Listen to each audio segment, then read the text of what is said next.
Hoy es la fecha límite, y según la situación mientras grabo esto, parece poco probable que haya un alto al fuego. Mientras continúa la tensión y el drama sobre el alto al fuego en ese conflicto, se acerca otro plazo aún más importante. Y de nuevo, ¿están involucrados Estados Unidos e Israel? Pero ahora el centro de la conversación es Gaza. El alto al fuego que puso fin a la guerra allí el pasado octubre, ahora atraviesa una prueba crítica. Mientras tanto, la propia franja de Gaza está casi un 80% destruida y se estima que casi 2 millones de personas siguen sin hogar. Lo que suceda a continuación podría decidir si Gaza tendrá la oportunidad de levantarse de nuevo o si quedará dividida en dos para siempre. Pero antes de empezar, si eres nuevo en nuestro canal, suscríbete para que siempre estés al tanto de este tipo de videos. Situación actual. Durante las últimas 6 semanas, casi todo el mundo, incluyéndonos a nosotros, ha estado enfocado en la guerra entre Estados Unidos e Israel contra Irán.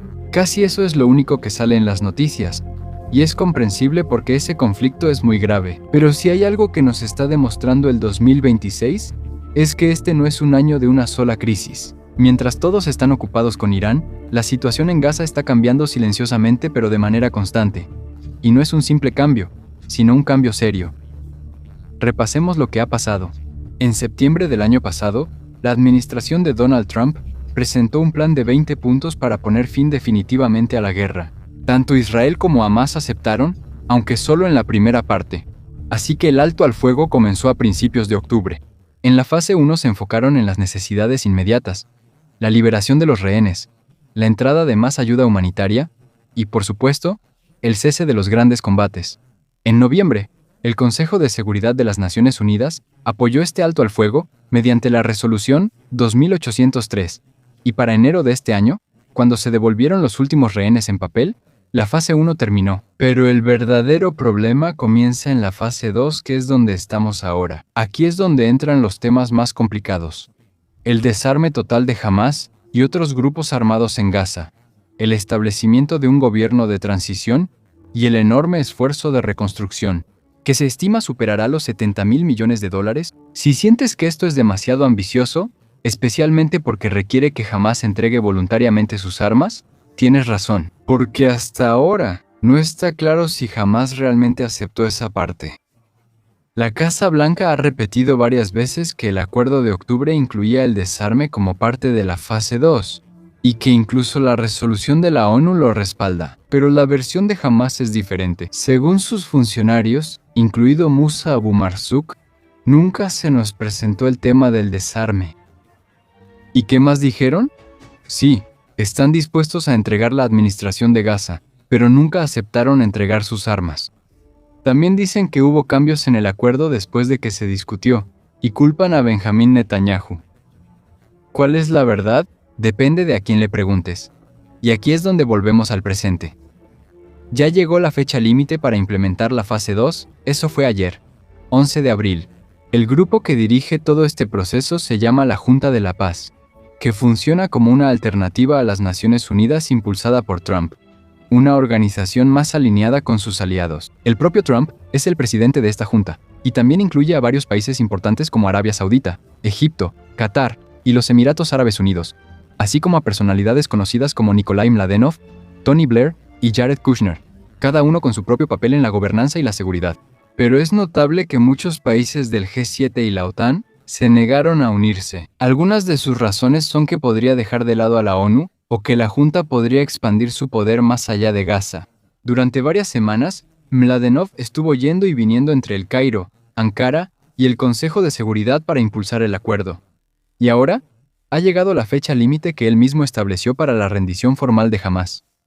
Pero en realidad, no es optimista, y si analizamos la situación, nosotros tampoco lo somos. El plan. El 26 de marzo, Al Jazeera publicó un documento filtrado, un plan que ha estado circulando entre los mediadores durante mucho tiempo. Su objetivo es convertir el acuerdo original en acciones más concretas, y tratar de hacer posible algo que, hasta ahora, parece estar fuera de alcance. En el centro de este plan, hay 5 etapas a lo largo de 8 meses, que giran en torno a un principio simple: una autoridad, una ley y un arma. Aquí es donde entra el Comité Nacional para la Administración de Gaza, o NCGA. Ellos son los que se espera que se encarguen de la seguridad de toda Gaza. Todas las armas pesadas, así como las redes de túneles subterráneos, serán destruidas de inmediato. Y solo después de esto es cuando realmente comenzará. La retirada gradual de Israel depende de un progreso claro y verificado en la desmilitarización. Si todos siguen el plan, Israel podrá retirarse completamente una vez que se haya comprobado que ya no hay armas en toda Gaza. Pero hay una condición. Todavía se permitirá la presencia de las fuerzas de defensa de Israel en un perímetro de seguridad, una zona de amortiguamiento para su propia protección. En cuanto a la reconstrucción de Gaza, los materiales críticos como cemento, acero y combustible no se enviarán tan fácilmente. Solo se liberarán en las áreas donde se haya comprobado que ya no hay armas. La lógica es simple. Para evitar que Hamás los tome o los use para sus propias operaciones, algo que Israel ha temido durante mucho tiempo, pero que Hamás no aceptó. Desde su punto de vista, esto no es una continuación del acuerdo, sino una nueva demanda que parece una rendición total, algo que nunca firmaron. Y si miras la situación, sería un error no entender por qué. Sí, el plan tiene incentivos, como amnistía para los combatientes, programas de reintegración y otros beneficios. Desde la perspectiva de Israel, estas son grandes concesiones, pero tienen un precio. Primero, Hamás tiene que actuar, y solo entonces recibirán la recompensa. Y ahí es donde surge el problema. Hamás no es conocido por ser consistente en los acuerdos, pero por otro lado, casi no tienen confianza en que Israel cumplirá su promesa, especialmente si ya han entregado sus armas y su capacidad de luchar. El 24 de marzo, Nikolai Mladenov intentó convencer a ambas partes en una reunión en el Consejo de Seguridad de las Naciones Unidas. Según él, Israel ha realizado varias operaciones militares en Gaza en las últimas 2 décadas, pero sin importar los acuerdos, las armas siguen regresando una y otra vez. Para terminar definitivamente con ese ciclo, dijo que se necesita un desarme verificado y una fuerza policial profesional. A los israelíes de línea dura que creen que el control militar es la única solución, les dijo que lo contrario es lo que han demostrado los últimos 25 años, pero sin importar cuántas explicaciones haya, la realidad no es tan sencilla. No solo Hamás necesita desarmarse, sino todos los grupos armados en Gaza, y ya hay 3 que se negaron de inmediato.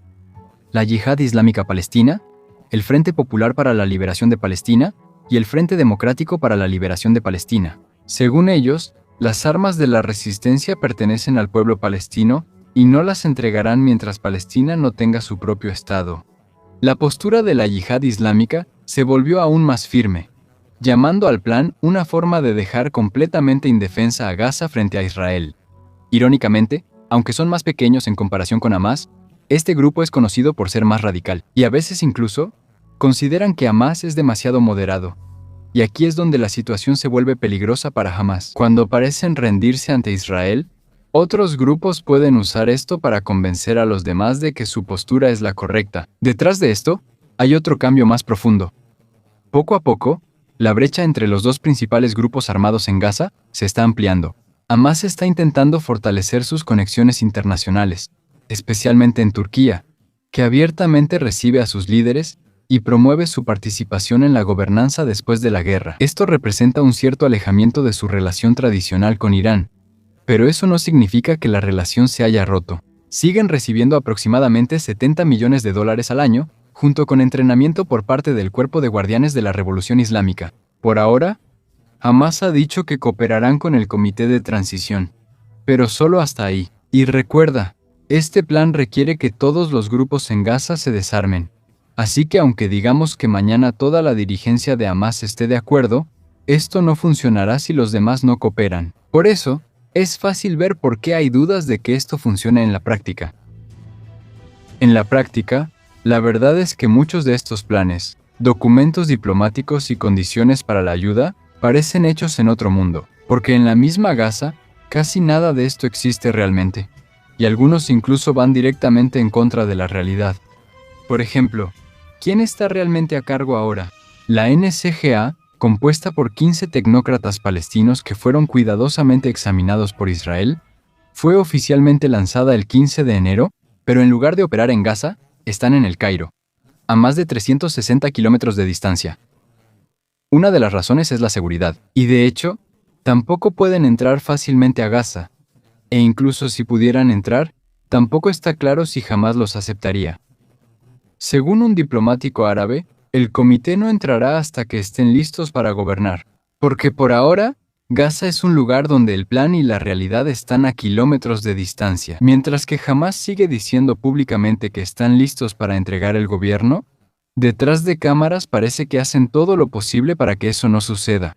Incluso están llevando a cabo campañas contra el designado jefe de seguridad interna del comité, Sami Nasman, a quien han acusado de ser colaborador. No solo eso, también fue juzgado en ausencia y sentenciado. Y hay informes de que incluso amenazaron con matarlo si regresa a Gaza. Por parte de la autoridad palestina, tampoco están contentos con lo que está sucediendo. Desde su punto de vista, ellos son el gobierno legítimo de todos los territorios palestinos, así que tampoco van a aceptar fácilmente este arreglo. Como resultado, parece que diferentes partes están saboteando al comité al mismo tiempo. Y por eso, el paso más concreto que iba a tomar el comité, que era reclutar en febrero a 5.000 personas para una fuerza policial transitoria, terminó en nada. Hasta ahora, 0 personas han sido desplegadas realmente en el terreno. Actualmente, Hamás sigue siendo de facto quien controla casi todas las áreas que no están bajo el control directo de Israel. Y la Fuerza Internacional de Estabilización que se espera respalde todo el plan, tampoco se han enviado tropas, ya que esto se retrasó indefinidamente cuando estalló la guerra contra Irán a finales de febrero. Pero hay un grupo que se está moviendo, e irónicamente, se formó con la supuesta ayuda de Israel. Estas son las llamadas Fuerzas Populares, una milicia que cuenta con aproximadamente 500 a 700 miembros y está liderada por Ghassan Duhine, un ex yihadista salafista que supuestamente tiene conexiones con el Estado Islámico. Ellos son ahora quienes llevan a cabo operaciones contra Hamás en el este de Rafah y vigilan algunas partes de la frontera con el apoyo de Israel. Y mientras todo esto sucede, la situación misma en Gaza es casi indescriptible con palabras. Se estima que el 81% de todas las estructuras han sido dañadas o completamente destruidas. El 58% de las casas, el 87% de las tierras agrícolas y casi el mismo porcentaje de las escuelas. De los 36 hospitales, solo 18 funcionan parcialmente, y la mayoría solo puede brindar atención básica de emergencia. ¿Y la cantidad de escombros? Es sorprendente. Llega a estar entre 55 y 61 millones de toneladas, siendo más grave en Rafah, Khan Yunis y la ciudad de Gaza. De hecho, esto equivale a casi 30 toneladas de escombros por cada persona que permanece allí. Según el Programa de las Naciones Unidas para el Desarrollo, si las condiciones fueran ideales, tomaría de 5 a 7 años solo para limpiar todo esto. Pero está claro que la situación no es ideal. En realidad, es posible que toda la reconstrucción tome más de una década. El número de muertes ha disminuido mucho debido al alto al fuego, pero los ataques aún no se han detenido por completo, y hasta ahora, alrededor de 1.9 millones de personas siguen desplazadas. Muchos de ellos no solo una vez, sino 10 veces o incluso más, se han visto obligados a huir. Ahora, se hacinan en carpas improvisadas y refugios sobrepoblados, lugares que realmente no están diseñados para una estadía a largo plazo. Y aquí es donde entra la pregunta más importante. Si llega la fecha límite y todavía no hay progreso, ¿qué pasará después? El Medio Oriente es conocido por muchas cosas. Su rica historia, ser la cuna de 3 religiones principales y sus impresionantes paisajes desérticos. Pero si hay algo que no puedes esperar aquí, es que algo sea sencillo. Parece que Hamás realmente no está dispuesto a cambiar su posición. En lugar de dar una respuesta directa de sí o no, es probable que den una respuesta a medias. Es una especie de evasión que parece estar diseñada para alargar el proceso tanto como sea posible. Y para ser sincero, llevan semanas haciendo esto. En la reunión del 3 de abril en El Cairo, no rechazaron abiertamente el marco. En términos diplomáticos, esto significa que están retrasando la decisión tanto como sea posible. Su contrapropuesta, en lugar de 8 meses, quieren que sea de 3 años. Y también quieren tener una excepción en la recolección de armas, lo que les permitiría quedarse con armas más ligeras. Pero a los ojos de muchos, casi no hay esperanza de que esto sea aprobado. La Junta de Paz ya dijo que solo se pueden discutir pequeños ajustes, no cambios fundamentales. Y está claro hacia dónde va la decisión. Ya se fijó una fecha límite formal, el sábado, pero antes de que llegue el fin de semana, Nikolai Mladenov ya está en Turquía para obtener la respuesta final de Hamás. Mientras tanto, Israel tampoco está esperando. Según algunos informes, Israel ya se está preparando para el posible regreso de las operaciones de combate. Pero la verdad es que la reanudación a gran escala de las operaciones en Gaza tampoco es tan fácil de que ocurra ahora. Si sigues la situación más amplia en Medio Oriente, es claro que Israel ya está sobrecargado. Aunque temporalmente se redujo la presión después del alto al fuego en Irán, eso no significa que todo ya sea estable. De hecho, el arreglo actual tiene un límite de tiempo, y es posible que todo vuelva a cambiar en solo 2 semanas. En esta situación, tampoco es descabellado que regresen los ataques aéreos masivos contra Irán. Y mientras el mundo está enfocado en Irán, Israel tiene otros despliegues activos, especialmente en el sur del Líbano, donde las operaciones continúan y todavía se discute la posibilidad de una zona de amortiguamiento semipermanente. Incluso el servicio de reservistas se ha extendido de 6 a 9 semanas. En pocas palabras, las fuerzas de defensa de Israel están sobrecargadas, así que en el futuro cercano, es más probable que no haya un reinicio repentino, sino que la situación actual empeore aún más. Hay otro plan de respaldo que está circulando en Washington. Según un informe de Reuters, hay una estrategia alternativa que posiblemente omita la cláusula de desarme y se enfoque únicamente en la reconstrucción en las áreas bajo control israelí. Esto se llama el Plan B. Pero si esto sucede, volveremos a la advertencia de muchos analistas. La posible división de Gaza en dos.